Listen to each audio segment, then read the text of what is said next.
Il y a 20 ans, au début des années 2000, il y avait très peu de gens qui allaient sur Internet. C'était une minorité, c'était marginal.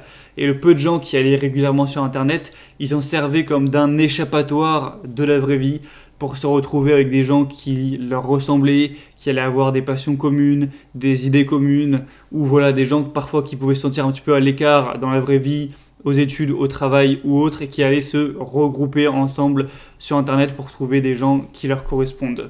Aujourd'hui, 20 ans plus tard, en 2021, c'est la vraie vie qui est devenue un échappatoire par rapport à Internet. T'as toute la populace, monsieur tout le monde, qui passe ses journées sur les réseaux sociaux, à envoyer des mails, à traîner sur YouTube, à traîner de partout sur Internet. Tout est sur Internet. Il y a je ne sais pas combien de millions de sites, de chaînes YouTube.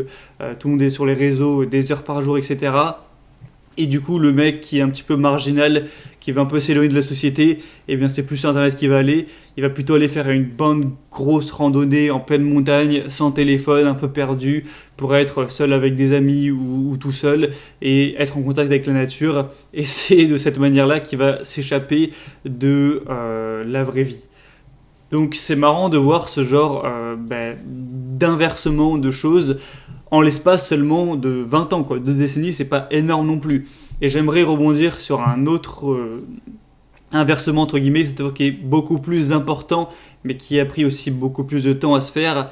C'est le fait qu'avant, on était fatigué, voire épuisé physiquement. En fait, on utilisait presque que notre corps, notre physique, et extrêmement peu notre esprit, notre mental. Et aujourd'hui, en 2021, on n'utilise plus vraiment notre physique, mais par contre on est épuisé mentalement, et je vais discuter un petit peu là-dessus. C'est-à-dire que si tu prends l'époque des hommes de Cro-Magnon, leur quotidien c'était quoi? C'était d'aller cueillir des baies, de tailler des bouts de bois, d'aller chasser le bison, de construire des pièges, de tailler des silex pour faire du feu, de se reposer dans la grotte, de se reproduire, d'aller se laver un peu dans la rivière. Ils dessinaient peut-être quelques petits trucs sur leur grotte, mais pas grand-chose. Ils devaient à peine savoir communiquer, c'était pas un vocabulaire très élaboré, bien loin de ce qu'on a aujourd'hui. Donc en fait, presque toute leur vie, c'était que du physique. C'était marcher, courir, attraper, tailler, dessiner, faire l'amour, faire du feu, dormir, boire. Il y avait presque rien d'intellectuel. Pareil, si je prends les gens qui étaient au Moyen-Âge, donc la plupart des gens, c'était pas des rois, des seigneurs ou des poètes, c'était simplement des agriculteurs qui passaient 12 heures par jour dans leur champ avec une faux à couper des bouts de blé, à pousser des charrues et bref, à faire le boulot d'agriculteur. Je connais pas non plus le vocabulaire en détail. Donc c'était un quotidien qui était purement physique. Couper des trucs avec une faux, s'occuper de bétail, de vaches, récupérer du lait, entretenir le champ ou tout ce genre de choses. Il n'y avait pas grand chose de mental. D'ailleurs, à l'époque, tu avais un taux d'analphabétisme qui était extrêmement élevé. La plupart des agriculteurs au Moyen-Âge, ils ne devaient pas savoir vraiment parler. En tout cas, ils n'avaient certainement pas, encore une fois, un grand vocabulaire. Il n'y avait ni Internet, il n'y avait pas la presse, il n'y avait pas d'infos qui t'arrivaient sur la gueule. Tu t'occupais de ton champ. Quand il faisait nuit, tu allais dormir, tu mangeais un coup. À la limite, tu faisais l'amour avec ta femme et tu allais dormir. Donc, niveau mental, tu n'avais vraiment rien de complexe. Rien de compliqué. Et même, on pourrait prendre même la Renaissance, où là, c'est sûr, ça avait déjà un peu évolué. Mais le mec est rentré chez lui, et il n'y avait pas d'internet, de jeux vidéo, de trucs de fou à faire. Il faisait un peu de violon, il écrivait un peu ou il lisait un petit coup, il allait discuter avec le voisin, et il allait se coucher, quoi. Donc c'était beaucoup plus simple également, alors qu'aujourd'hui, pas vraiment besoin de faire un dessin, mais l'homme lambda ou la personne lambda, il se lève, il sort son téléphone, il regarde les notifications, il check ce qu'il y a eu sur Instagram, les messages qu'il a eu pendant la nuit, les emails. Ensuite, il va prendre son petit-déj en écoutant une vidéo YouTube ou la radio ou en allumant la téloche. Ensuite, il va prendre sa voiture pour aller au boulot avec encore une fois la radio bondée de publicité de partout qui explose dans les oreilles. Il arrive au bureau, hop, il allume son ordinateur, il commence à checker ses mails, il commence à faire son boulot quel qu'il soit, ou souvent c'est de la bureautique, c'est des des métiers du tertiaire, donc c'est répondre à des clients, faire des fichiers Excel, écrire des trucs, etc., aller sur des sites web, machin. Donc c'est qu'un truc bondé d'informations, tout ça en plus avec son smartphone qui vibre toutes les 15 minutes pour répondre à des messages, à des trucs de réunion, on lui balance des infos. Voilà, c'est qu'un truc sur écran, c'est des métiers pas qui sont non plus extrêmement exigeants intellectuellement, mais en tout cas c'est du mental, c'est pas soulever des trucs avec tes biceps quoi. Ensuite voilà, il va déjeuner pendant la pause, il discute un peu avec les collègues on va dire, et il check aussi son téléphone. Après-midi, pareil que la matinée, on va pas réexpliquer. Ensuite, il reprend sa voiture pour rentrer chez lui, il est enfin libre, il est libre de faire ce qu'il veut, il est rentré à son appartement. Et là, qu'est-ce qu'il va faire? Il va peut-être traîner un peu sur Tinder, il va aller peut-être se faire une vidéo porno, se masturber un coup, il va allumer sa télé, regarder son émission, ou alors sa série sur Netflix. Après, il va peut-être faire une petite partie de jeux vidéo, il va regarder un peu toutes ses notifications et tous ses réseaux sociaux, si sa photo, elle a fait des likes, machin truc, sur Instagram. Il va checker quelques TikTok, et il va se brosser les dents, et il va manger, il va aller dormir, quoi. En gros, j'ai peut-être nettement exagéré, mais c'est presque ça la vie aujourd'hui. C'est tu te réveilles, tu prends ton écran, tu fais de l'écran quasiment toute la journée sur plusieurs supports, donc pour ton travail, pour tes messages, pour tes loisirs, et tu vas dormir quoi. Donc physiquement, on n'a plus aucune difficulté, c'est-à-dire qu'il y a juste à se déplacer de chez soi à son de son lit à son frigo, de chez soi à son boulot, donc en voiture, hein, pas, pour la plupart des gens c'est pas à pied, donc c'est une machine qui te déplace, hein, c'est pas toi as juste à appuyer comme ça avec tes pieds, c'est avec du carburant. Ensuite bah, tu fais quelques petits pas dans ton bureau, tu vas manger, tu fais quelques petits pas et tout. Les seuls efforts physiques à faire, c'est de faire quelques pas dans la journée, quoi. Mais t'as presque plus utilisé les autres muscles de ton corps, les muscles des bras, les muscles du dos, etc. C'est physiquement, même quelqu'un qui est extrêmement faible peut vivre aujourd'hui. Alors qu'à l'inverse, avant, il y a longtemps, fallait pouvoir courir vite, fallait avoir un minimum de force physique pour chasser, pour cueillir. T'étais presque tout le temps debout, t'étais presque tout le temps en train de marcher, en train de faire des trucs avec tes mains, même si c'était plus de l'habilité avec les cailloux, faire du feu et tout. Aujourd'hui, on est quasiment plus debout, en tout cas, il n'y a plus la nécessité de l'être pour la plupart des gens. Bien sûr, ceux qui vont travailler dans les chantiers, dans les usines et tout, c'est différent, mais je parle vraiment de la majorité de la population. Et la majorité de la population, elle est dans le tertiaire en 2021. Donc je trouve qu'il y a eu complètement un inversement entre ces deux époques. Avant, c'était presque que du travail physique et mentalement, c'était très limité. Et aujourd'hui, c'est très limité au niveau physique, en tout cas de ce que tu es obligé de faire. Mais mentalement, déjà, il faut bien parler une langue, tu es tout le temps à avoir des informations dans la gueule, les réseaux sociaux, les messages, les applications, les trucs, les infos, les emails. Le problème, c'est qu'il n'y a pas cet équilibre. Avant, je dis pas que c'était mieux, hein, je suis pas en train de dire oh là là le bon vieux temps Moyen-Âge alors que j'y ai pas vécu. Avant, je pense que ça devait être extrêmement éprouvant physiquement, donc c'était pas du tout à envier. Tu devais être complètement explosé physiquement, tu devais avoir les pieds démontés à force d'être debout, tu devais avoir. Voilà, c'est pas bon pour la santé non plus d'être debout tout le temps, hein, je dis pas le contraire.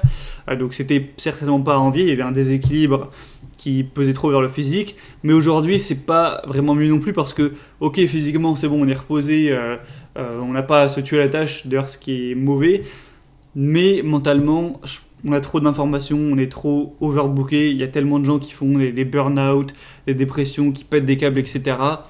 Donc ils n'arrivent plus à trouver le sommeil le soir tellement ils ont de trucs en tête. Donc la balance, elle est tombée mais de l'autre côté.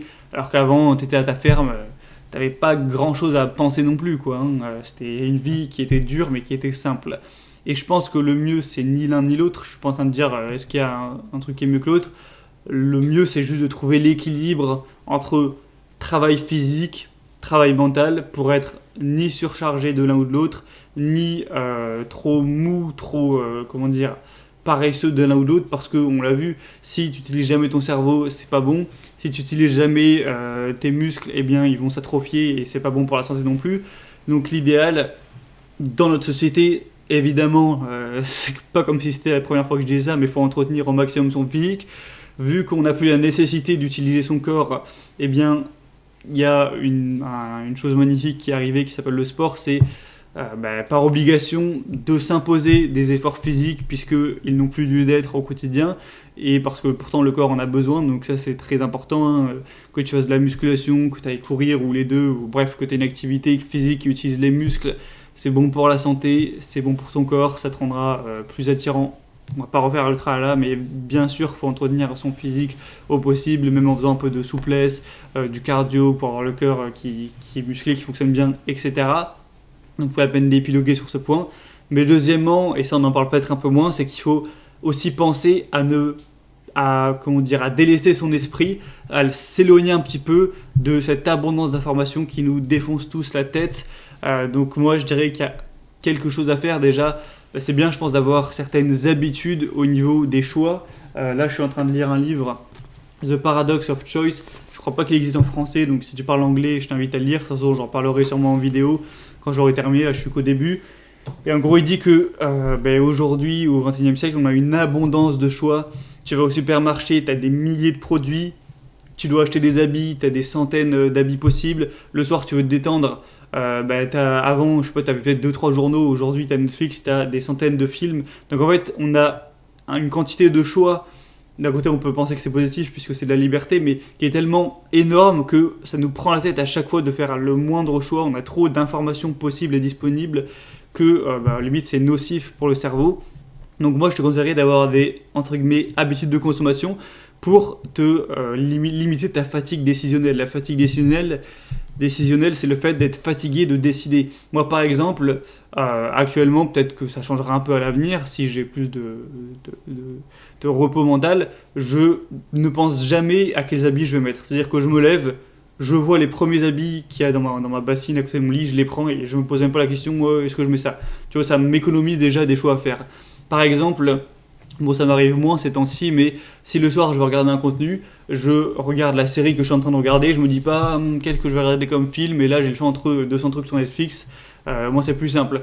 Un bon exemple aussi, c'est quand je fais les courses. J'imagine qu'il y a des gens quand ils font les courses, ils y vont, ils savent pas trop ce qu'ils vont prendre, ils choisissent des trucs au pif, donc ça fait une somme de choix énorme. Moi je prends littéralement toujours la même chose dans mes semaines, hein. Donc j'arrive aux courses, je sais ce que j'ai à prendre, je prends ce que j'ai à prendre, je me pose même pas de la question est-ce que je prends autre chose ou pas aussi, et voilà, je prends tout, c'est une habitude ancrée et hop. Donc toutes ces petites choses, et je pourrais en rajouter plein, ça m'économise des choix à faire. Pareil, par exemple, il y en a, je pense, qui sont abonnés à un tas de comptes Instagram ou de chaînes YouTube, tout ça. Moi, je suis abonné à peu de gens sur Instagram, des gens qui posent vraiment beaucoup de contenu, genre des célébrités, je sais pas, j'en suis moins de 5, tu vois, donc j'y vais très peu. Sur YouTube, je suis peut-être abonné à une dizaine de chaînes qui postent relativement régulièrement, donc j'ai pas une abondance de contenu de partout. J'ai assez de contenu par rapport au temps que j'alloue à le consommer, donc ça se passe bien. Voilà, c'est une sorte de minimalisme en fait numérique. Deuxièmement, c'est aussi tout simplement savoir ignorer certaines choses. Par exemple, moi, j'ai pas la télévision, je regarde jamais les informations ou je sais pas quoi, contrairement à quand j'étais petit et que mes parents, après le repas, on regardait les infos, machin. Donc, j'écoute jamais la radio, jamais les infos, tous les trucs nocifs qui utilisent tout le temps le biais de négativité à parler des infos négatives parce que ça fait plus de clics simplement, donc c'est logique qu'ils l'utilisent, hein, les gros médias. Ça, voilà, j'en suis éloigné, j'en entends jamais parler. J'ai pas Twitter, ce genre de choses, tu vois, qui parle que d'actualité. Le truc, tu l'apprends le jour, tu l'oublies le soir même, donc ça sert à rien pour moi. Je préfère lire des bons bouquins, donc tout ça, je l'ai ignoré, je l'ai éloigné de moi. Aussi, j'essaie d'être le moins possible en contact avec la publicité. Donc je me tape quelques pubs quand je vais sur YouTube, sur mon téléphone, tout ça, mais étant donné que j'ai plus de télé, que je n'écoute pas la radio, tout ça, voilà, je me prends pas une abondance de pubs dans la tronche, contrairement à l'époque quand je regardais la télé tous les soirs. Et il y a aussi le fait de savoir se limiter son utilisation. Par exemple, je te l'ai dit sur Instagram, franchement j'y vais peut-être 5 minutes par jour, tu vois. Je regarde les quelques posts qu'il peut y avoir, ça me prend 5 minutes le soir et c'est tout, je fais pas plus. J'ai supprimé pas mal d'applications de réseaux sociaux. Snapchat, j'ai supprimé il y a quelques années. Twitter, j'ai supprimé il y a quelques années. Facebook, j'y fais genre une fois par semaine, j'y vais quasiment jamais.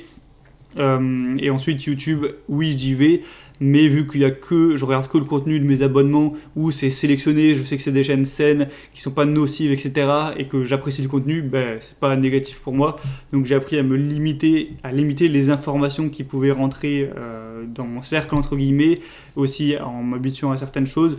au niveau des emails, toutes les entreprises qui t'envoient des mails pour tout et n'importe quoi, hein, ça peut être je sais pas quoi, pour des promos, j'essaie de limiter et voilà, je reçois peut-être 1, 2, voire 3 emails par jour aujourd'hui, donc voilà, tu vois, ça me surcharge pas la tête. Il y en a, je sais, qui reçoivent des dizaines d'emails par jour, pour moi c'est... voilà, après il y en a qui sont oubliés avec le travail, tout ça, mais je veux dire, notre travail, pour la plupart des gens, il nous prend tellement d'énergie mentale que je pense on est obligé derrière de se limiter. Parce que ton travail, tu vas pas pouvoir dire allez, moi je divise par deux, je limite, parce que c'est ton gagne-pain, quoi, donc tu vas être obligé de t'y investir complètement.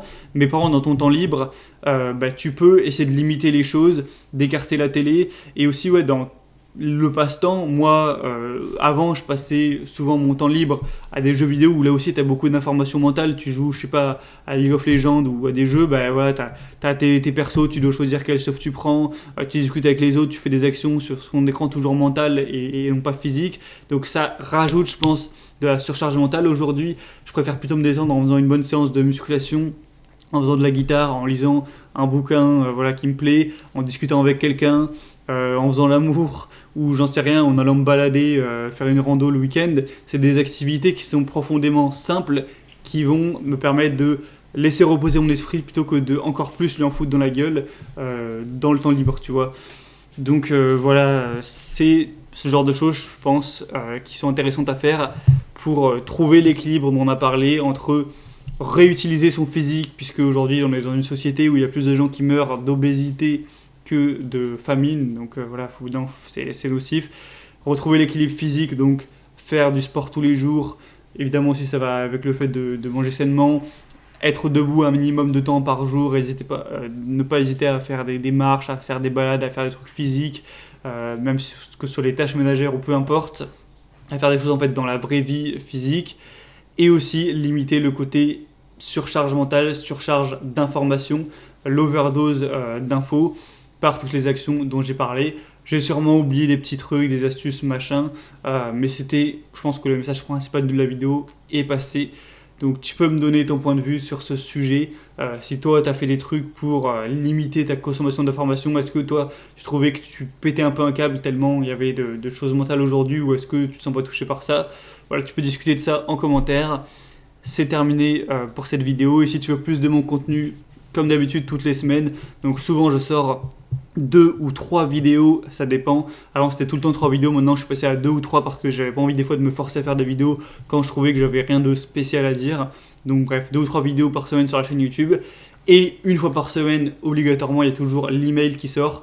Donc c'est du contenu en plus des vidéos, c'est gratuit. Et en fait, j'ai une liste email avec presque 500 personnes là d'ailleurs, donc ça me fait plaisir d'arriver au demi-millier d'inscrits. Tous les dimanches matins à 7h, j'envoie du contenu pour booster, pour apporter des conseils, pour partager un bouquin, pour partager des réflexions que j'ai eues, pour parler un petit peu de la philosophie, de progresser sur soi, etc. Donc c'est des messages qui vont te booster, qui vont te motiver. C'est des informations qui vont arriver dans ton cercle. Donc comme je l'ai dit dans la vidéo, c'est mieux d'être minimaliste, mais là c'est des informations, je pense, qui vont être positives, qui vont pas te saouler la tête, au contraire. Donc si jamais t'es pas encore inscrit à cette liste email, c'est gratuit, ça te prendra 30 secondes à t'inscrire. Tu passes par le premier lien dans la description, tu rentres ton prénom, ton adresse email, tu cliques sur s'abonner, et tous les dimanches tu recevras 2000 nouvelles. Parfois aussi il y aura des grosses promos sur les formations, parfois je vais parler de choses nouvelles, je vais raconter une anecdote, enfin voilà, c'est du contenu bonus. Donc si tu veux sur ça gratuitement, c'est tout bonus. Et c'est tout pour cette vidéo. On se retrouve dans 2 jours pour une vidéo normalement sur top 5 des livres, épisode 6 il me semble, donc 2e épisode de l'année 2021. Donc ça pourrait être intéressant si t'as pas trop d'idées de quoi lire en ce moment. On va parler de sujets, je pense, importants. Et pour clôturer cette vidéo, je te dirais, voilà, entretiens un maximum ton physique, parce que la société dans laquelle on est extrêmement sédentaire, et si on ne fait pas cet effort de sport et d'alimentation, tout ça, on devient des phasmes, on devient en mauvaise santé, on s'atrophie physiquement. Donc entretiens bien ton physique et ne laisse pas ton esprit complètement se déborder. Donc essaye de te limiter ta consommation d'informations, de limiter tes choix, la fatigue décisionnelle, de essayer de passer ton temps libre dans des choses simples plutôt que compliquées. Surtout si tu as une activité professionnelle ou des études qui sont compliquées, là c'est encore plus important. Tu trouveras, je pense, un meilleur équilibre de vie entre physique et mental, et tu seras mieux tout simplement dans ta vie, je pense. À très vite, à la prochaine. Ciao.